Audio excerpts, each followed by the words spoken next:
Hi, I'm Shiv Gaglani. Thanks for checking out our Raise the Line interview series, in which me and my co-host, Osmosis Chief Medical Officer Dr. Rishi Desai, explore how to strengthen our healthcare system with some amazing leaders in medicine, technology, education, and government. And they have some great advice for people starting careers in healthcare as well. I hope you'll watch these highlights and then go listen to the full podcast interview wherever you get your podcasts. Hi, I'm Shiv Gaglani, and today on Raise the Line, I'm really privileged to be joined by an old friend and mentor, Dr. Sachin Jain.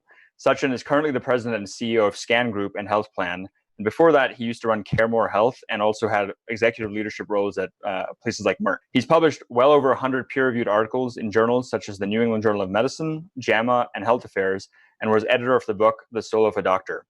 He's also an adjunct professor of medicine at the Stanford University School of Medicine and regular contributor to Forbes and Harvard Business Review.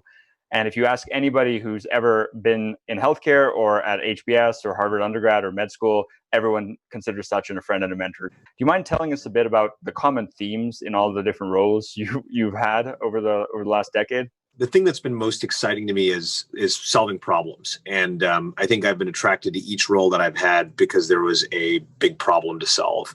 One of the parts of my bio that was not covered in your very generous introduction was my time in government, where I was part of the founding team at the Centers for Medicare and Medicaid Innovation, trying to build the infrastructure for payment reform for the country.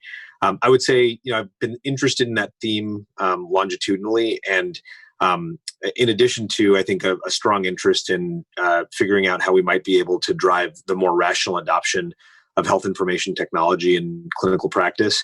And I would say at each step of the way, I've tried to refine kind of the problem that needs to be solved and try to take a big swing, sometimes successfully, sometimes not successfully, but it's always interesting. There's always a lot of learning. And I think the real privilege for me has been the opportunity to work with just some incredible people to take on some interesting challenges.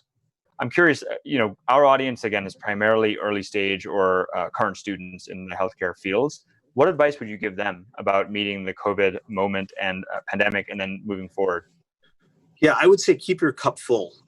These are really challenging times. They're unprecedented times. They're going to be talked about in social studies books, for generations to come, maybe even centuries to come.